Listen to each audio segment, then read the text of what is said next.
Welcome to all from my classes Dakshiya classes. Now आज हम देखेंगे वैधता वैलिडिटी। ये भैया सेकेंड ईयर का टॉपिक है वैधता।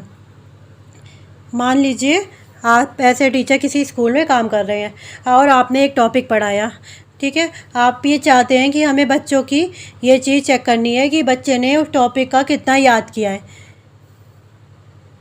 हमें सिर्फ ये चीज़ चेक करनी है कि बच्चे की मेमोरी कितनी है, याद करने की शक्ति कितनी है। तो हम जो टेस्ट बनाएंगे ये उसको मेजर करने के लिए, उसको जानने के लिए हमें टेस्ट बनाएंगे या कोई मेथड यूज़ करेंगे। तो जो अगर हम मान लीजिए टेस्ट बना रहे हैं तो टेस्ट में इसी तरह के क्वेश्चन रखेंगे जिससे हमें ये पता चले कि बच्चे ने कितना याद किया है, कि हम उसमें ज़्यादा से ज़्यादा ऑब्जेक्टिव टाइप क्वेश्चन रखेंगे या वेरी शॉर्ट टाइप क्वेश्चन रखेंगे। ट्रू फॉल्स हो गया या आपके फिल इन द ब्लैंक्स हो गए, वन वर्ड टाइप्स क्वेश्चन हो गए। तो इस तरह के क्वेश्चन हम रखेंगे ताकि उसमें fact based question direct indirect पूछेंगे जिससे पता चले बच्चे में कितना याद हो चुका है जो भी टॉपिक हमने पढ़ाया है।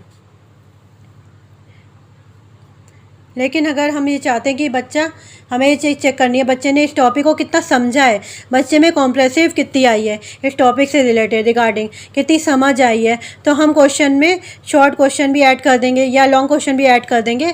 थोड़ा सा और अच्छी तरीके से क्वेश्चन को ऐड कर देंगे ताकि बच्चे की समझ का भी हमें पता चल सके। अगर हमें ये पता करना है कि बच्चे की एप्लीकेशंस जो एबिलिटी है कितनी अच्छी है, यानी कि जो टॉपिक हमने करा है बच्चे ने कितने अच्छी तरीके से उसे समझा है और क्या वो बच्चा उस टॉपिक से रिगार्डिंग जो भी फैक्ट हमने दिए हैं क्या उसको डेली लाइफ में यूज़ कर सकता है या उसको अप्लाई कर सकता है।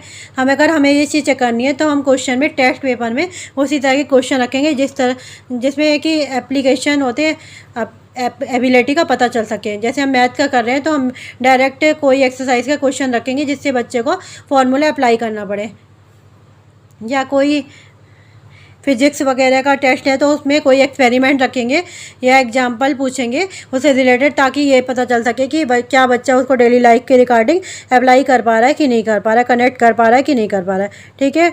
तो ये चीज़ जो है, हम जिस गुण को मेजर करना चाहते हैं, जिस क्वालिटी को हम मूल्यांकन करना चाहते हैं, इवेल्यूट करना चाहते हैं, अगर हमारे टेस्ट और हमारे टूल्स, हमारा मेथड उसी क्वालिटी को मेजर कर रहा है तो टेस्ट का ये गुण, मेथड का ये गुण ही वैलिडिटी या वैधता कहलाता है। मान लीजिए हमें तो चेक करना है बच्चे ने इस टॉपिक में अप्लाई कर सकता है डेली लाइफ में कि नहीं।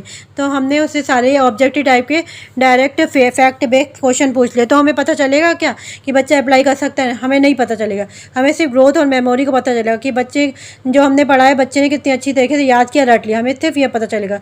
तो वो टेस्ट वैलिड नहीं कहलाएगा। तो वैलिडिटी क्या होती है, हम एग्जाम्पल पहले दिया ताकि ये आपको अच्छे से पता चल सके। अब आप डेफिनेशन देखेंगे तो बिल्कुल क्लियर हो जाएगी। सबसे अच्छा उपकरण या विधि, उस टूल या मेथड उस विशेषता गुणवत्ता को मापने में सक्षम होना चाहिए जिसके लिए उसका उपयोग किया जा रहा है। यानी कि कोई भी टूल या मेथड या टेस्ट जो हम यूज़ कर रहे हैं बच्चे को मेजरमेंट करने का, तो उसी क्वालिटी का मेजर करना चाहिए जिस क्वालिटी को मेजर करने के लिए हम वो टेस्ट लिया है या बनाया है। अगर हम ये चाहते हैं कि बच्चे की एबिलिटी का भी हमें पता चले, बच्चे का एप्लीकेशन पावर का भी हमें पता चले, तो हम उसी टाइप का टेस्ट बनाएंगे। तो हमें चाहिए कि बच्चे को कितनी ग्रोथ है, मेमोरी है, कितनी याद कर लिया है। अगर हमें ये चीज़ पता करना है तो उसी के अकॉर्डिंग हम टेस्ट बनाएंगे, ठीक है। तो कुल मिलाकर इंश्योर पूरी समरी का इस कंक्लूजन ये आया है कि जिस चीज़ को मेजर करने के लिए, जिस गुण को मेजर करने के लिए हमें टेस्ट बनाया है, अगर वो टेस्ट उसी गुण को मेजर कर रहा है तो उस टेस्ट को हम वैलिड कहेंगे और उस टेस्ट को वैध कहेंगे और टेस्ट के इस गुण को, इस क्वालिटी को वैलिडिटी या कि वैधता कहेंगे। अगर वो टेस्ट ऐसा नहीं करता है जिसके लिए हमने ये टेस्ट बनाया है, उस गुण को नहीं माप पा रहा है, तो वो टेस्ट इनवैलिड हो जाएगा, ठीक है, यानी कि अवैध हो जाएगा। तो यहाँ पे वैलिडिटी क्या होती है ये तो आपको समझ में आ गया होगा। इसके बाद देखते हैं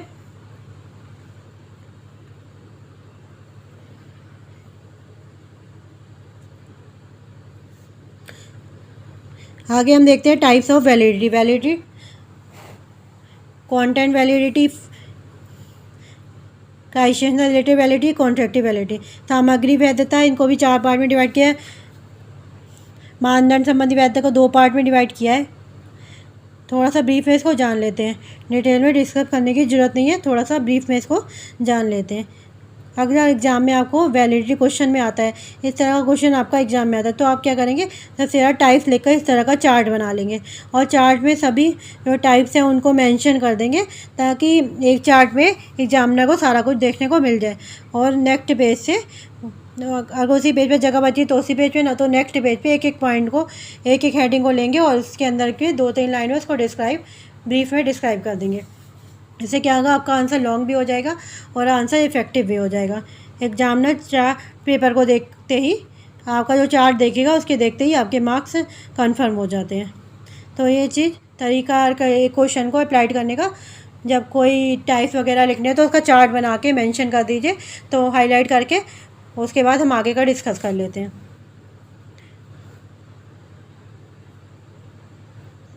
वैधता के प्रकार में क्या आता है, कंटेंट वैलिडिटी। कंटेंट वैलिडिटी में क्या आता है, फेस वैलिडिटी, चेहरे की वैधता।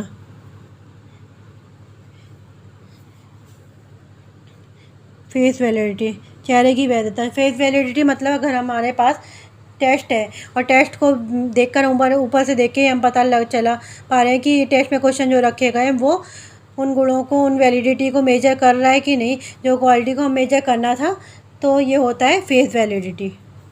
लॉजिकल वैलिडिटी क्या होती है, जब हम ये देखते हैं कि सभी के सभी जो मटेरियल्स में रखा हुआ है टेस्ट में, सभी मटेरियल लॉजिकल रखे गया है कि नहीं रखा गया है, तब वो होती है लॉजिकल वैलिडिटी।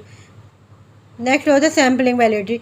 सैम्पलिंग वैलिडिटी क्या होती है, कोई भी टेस्ट को हम मेजर कर रहे हैं, एक पॉपुलेशन का एक सर्कल पे मेजर करते हैं, यानी मान लीजिए हमारे आपकी क्लास में 20 बच्चे हैं, तो हम 20 बच्चों की क्वालिटी को मेजर करना चाहते हैं।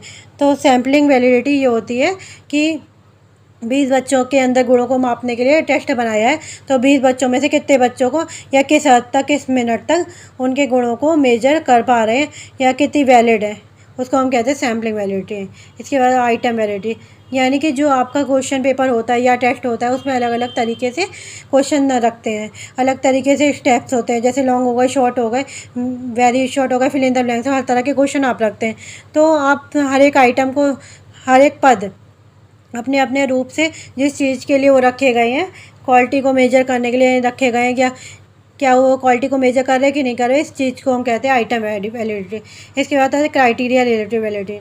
हमारे कुछ मानदंड होते हैं, कुछ क्राइटेरिया होते हैं, कुछ नॉर्म्स होते हैं, अगर वो टेस्ट हमारे उन मानदंडों नॉर्म से खरा उतरता है, उसके अकॉर्डिंग बनाया जाता है, तो उसको हम कहते हैं मानदंड संबंधित वैधता, क्राइटेरिया रिलेटेड वैलिडिटी। इसके आते कॉन्करेंट आती है, प्रेडिक्टिव आ जाते हैं।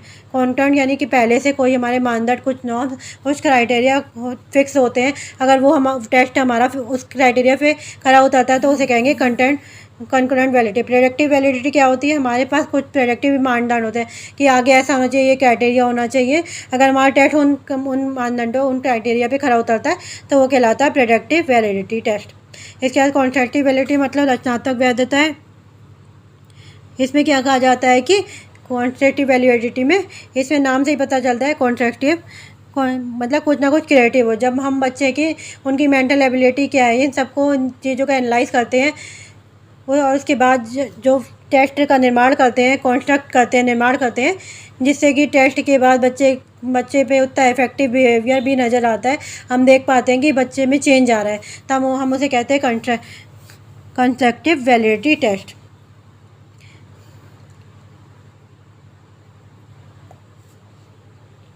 तो ये टाइप्स के नाम भी और हल्का से आपको 1-2 लाइन भी इसमें लिखनी होगी। इसके बाद आता है factor effective validity of test. ऐसे कौन कौन से फैक्टर हैं, ऐसे कौन से कारक हैं जो आपकी टेस्ट की वैलिडिटी को अफेक्ट करते हैं, प्रभावित करते हैं। पहला है ऑब्जेक्टिव और मेजरमेंट, यानी कि मापन के उद्देश्य। हमारे जो ऑब्जेक्टिव है वो क्लियर होने चाहिए कि हमें क्या मापना है। हमें यही नहीं पता है कि हमें क्या मेजर करना है, क्या मापना है, क्या एवेल्यूएट करना है, कौन से कैरेक्टरिस्टिक्स को, कौन सी क्वालिटी को मेजर करना है, तो हम टेस्ट कैसे बनाएंगे, और वो टेस्ट जो वैलिड नहीं होएगा। तो जो ऑब्जेक्टिव है मेजरमेंट के, वो बिल्कुल क्लियर होने चाहिए, स्पष्ट होने चाहिए कि हमें ये चीज़ मेजर करनी है। उसके बाद आता है वेटेज गिवन टू कंटेंट। हम अपने टेस्ट में जो भी क्वेश्चन रखते हैं, कंटेंट रखते हैं, हम डाल रहे हैं, वो हर एक कंटेंट को हम सही वेटेज दे रहे हैं कि नहीं दे रहे हैं, ये भी वैलिडिटी पर इफेक्ट करता है। मान लीजिए लॉन्ग क्वेश्चन बच्चे के लिए रखा और एप्लीकेशन या कोई प्रैक्टिकली क्वेश्चन रखा जिसे हम एप्लीकेशन क्वालिटी को मेजर करना चाहते हैं, तो उसको तो हमने रखा 2 नंबर का, और वहीं पर 1 लाइन का क्वेश्चन रख दिया जिसमें हम शॉर्ट में पता करना है तो वो 4 नंबर का है। तो वेटेज है वो कंटेंट का हमने सही नहीं दिया है। तो कंटेंट को हम कितना वेटेज दे रहे हैं वो भी हमारी टेस्ट की वैलिडिटी पर निर्भर करता है।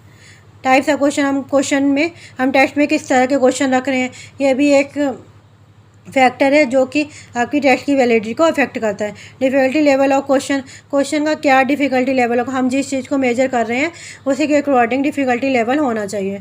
ऐसा नहीं है कि हम हाई चीज़ को हाई लेवल की क्वालिटी में मेजर करना चाहिए और क्वेश्चन है वो बिल्कुल ईजी लैंग्वेज में।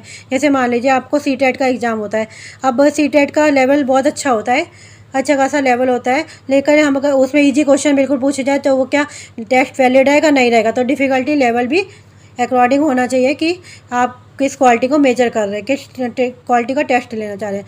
लैंग्वेज और टेस्ट आइटम, जो हमने क्वेश्चन लिखे हैं, जो हमारा कंटेंट है टेस्ट का, वो उसकी लैंग्वेज कैसी है। अगर उसकी लैंग्वेज बिल्कुल सही लिखी है, नॉर्मल लिखी है, तो वो टेस्ट वैलिड रहेगा, ताकि एक हर एक बच्चे को ईजिली समझ में आ सके। अगर लैंग्वेज ही हमारी हमने हार्ड लिखी है, बच्चे के समझ में ही नहीं आ रहा है, आप क्या पूछना चाहते हैं, तो वो टेस्ट इनवैलिड होएगा। इसके बाद होता है लेंथ ऑफ द टेस्ट, परीक्षण की लंबाई। जो आपकी लेंथ है वो भी एक सूटेबल लेंथ होनी चाहिए। ये ऐसा नहीं होना चाहिए कि आपने 2 घंटे का टाइम रखा है और टेस्ट में क्वेश्चन दे दिया 20 और वो अच्छा कर ही नहीं पा रहा है, तो इनवैलिड होएगा। तो टाइमिंग भी नहीं होएगी, तो 3-4 घंटे का टेस्ट बच्चा नहीं कर पाएगा। तो जो लेंथ होनी चाहिए टेस्ट की वो एक सूटेबल होनी चाहिए, परफेक्ट होनी चाहिए, जिसमें जिस भी चीज़ को मेजर करना हो उसके अकॉर्डिंग होनी चाहिए। तो आप ये देख सकते सीटेट में आपके ऑब्जेक्टिव टाइप के क्वेश्चन आते हैं, उसके अकॉर्डिंग हर एक क्वेश्चन के लिए आपको 1 मिनट दिए जाते हैं। 150 क्वेश्चन होते हैं तो 150 मिनट आपको दिए जाते हैं। ऐसा तो नहीं है कि अगर आपको 150 क्वेश्चन है और 2 घंटे दे दिए गए, 150 क्वेश्चन के लिए 3 घंटे दे दिए जाए, तो वो लेंथ क्या हुई, कुछ नहीं रही। तो लेंथ सूटेबल होनी चाहिए, लेंथ के अकॉर्डिंग ही टाइम होना चाहिए। तो कुछ फैक्टर हैं टेस्ट की वैलिडिटी को अफेक्ट करते हैं। आगे चलते हैं, method of finding out the validity of a test. किसी टेस्ट की वैधता को जांच करें, कौन कौन से मेथड। यहाँ पर थोड़ा सा आपको जंजाल सा देखने को मिलेगा, बहुत सारे मेथड है, हर एक मेथड की अपने अलग अलग रूल्स हैं, अपना फार्मूला है। एग्ज़ाम में अगर ये क्वेश्चन आएगा तो हम मेथड से फाइंडिंग आउट डालेंगे, ये हेडिंग डालेंगे और ये 4 मेथड्स हैं आपके, ये आपको ऐसे ही याद करने हैं। 4 के 4 आपको चार्ट में बना के चारों को मेंशन कर सकते हैं। आपने हेडिंग डाली और उसमें चारों की चारों आपने ये हेडिंग डाली, method of finding out the validity of test, और चारों के चारों पॉइंट को ऐसे ही चार्ट के रूप में बना दिया। एक जो मेथड आपको इजी लगता है, जो आपको सही लगता है, जो आपको अच्छे से याद हो जाए, उस मेथड को पकड़िए, उस मेथड को डिटेल में डिस्क्राइब कर दिया। बाकी मेथड डिटेल में डिस्क्राइब करने की जरूरत नहीं है। एक लॉन्ग क्वेश्चन में सिर्फ आप एक मेथड डिस्क्राइब कर सकते हैं।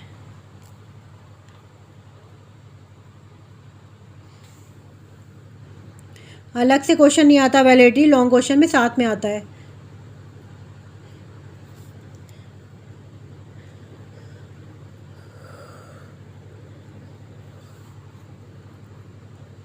तो आप चार्ट बनाइए और चार्ट बना के चारों के चारों पॉइंट चार्ट में बना के, और एक मेथड को, कोई भी मेथड जो आपको इजी लगता है, अच्छा लगता है, वो आप ले लीजिए और उसको वहाँ पर डिस्कस कर लीजिए। यहाँ पे मैंने लिया सरल सहसंबंध विधि। इसमें क्या करना है, आपको इसका फार्मूला लर्न करना है और इसके बारे में ज़रा सा लास्ट में 2-4 लाइन है। When the value of the when the value of coefficient of correlation is high and positive, the validity level of the test is high। आप ये फॉर्मूला याद कर लिया और ये 3 लाइनें इसके पास लिख दीजिएगा। आपको फॉर्मूला याद करना है,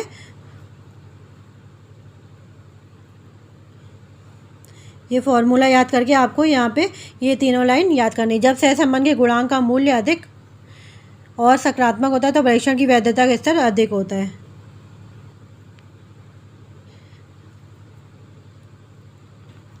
नेक्स्ट आता है एक परीक्षण।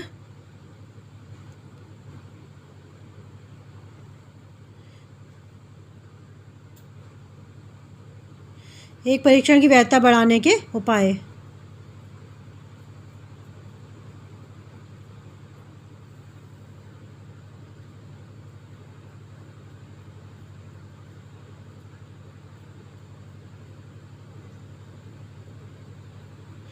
उपाय क्या होते हैं इसके, एक परीक्षा की वैधता बढ़ाने के उपाय। Measurement measurable trait aims objective, मापनीय गुण, लक्ष्य और उद्देश्य। Should be determined and clarify, निर्धारित और स्पष्ट किया जाना चाहिए। नेक्स्ट है the weightage of the measurable trait aims objective should be determined, मापनीय गुण, लक्ष्य और उद्देश्य का महत्व निश्चित करना। The level of difficulty of the test question and should be according to it, और परीक्षा के प्रश्नों की कठिनाई का स्तर उसके अनुसार होना चाहिए। परीक्षा के जो प्रश्न हो उनके कठिनाई का स्तर, डिफिकल्टी का लेवल उनके अनुसार होना चाहिए। The language of the question should be simple and have one meaning, प्रश्नों की भाषा सरल होनी चाहिए ताकि समझ में आ सके बच्चों को, और उसका एक अर्थ होना चाहिए ताकि सभी बच्चों को एक ही अर्थ में समझ में आए। और परीक्षण की लंबाई आवश्यकता अनुसार होनी चाहिए। जो लेंथ है उस लेंथ ऑफ द टेस्ट है शुड बी रिक्वायर्ड, परीक्षा की लंबाई आवश्यकता अनुसार होनी चाहिए। परीक्षा का स्पष्ट निर्देश दिए जाने चाहिए। पर clear instruction should be given on the test, और जो टेस्ट होना चाहिए, जो आपकी लेंथ होनी चाहिए वो सूटेबल होनी चाहिए। ऐसा नहीं होना चाहिए कि आपने 2 घंटे का टाइम रखा है और टेस्ट में क्वेश्चन दे दिए 20 और वो बच्चा कर ही नहीं पा रहा है, तो वो इनवैलिड हो जाएगा। या टाइमिंग ही नहीं होएगी तो 3-4 घंटे का आपने टेस्ट ले लिया तो बच्चा नहीं कर पाएगा। तो एक टाइम को लगातार एक लेंथ होनी चाहिए, टाइम वो सूटेबल होनी चाहिए। जिस भी चीज़ को मेजर करना है उसके अकॉर्डिंग होनी चाहिए। सीटेट में जैसे ऑब्जेक्टिव टाइप के क्वेश्चन आते हैं उसके अकॉर्डिंग हर क्वेश्चन के लिए आपको 1 मिनट दिया जाता है। 150 क्वेश्चन के 150 मिनट मिलते हैं। ऐसा तो नहीं है कि 2 घंटे या 3 घंटे मिलते हैं, तो आपको 150 क्वेश्चन के 150 मिनट ही मिलते हैं। तो लेंथ सुटेबल होनी चाहिए, लेंथ के अकॉर्डिंग ही टाइम होना चाहिए।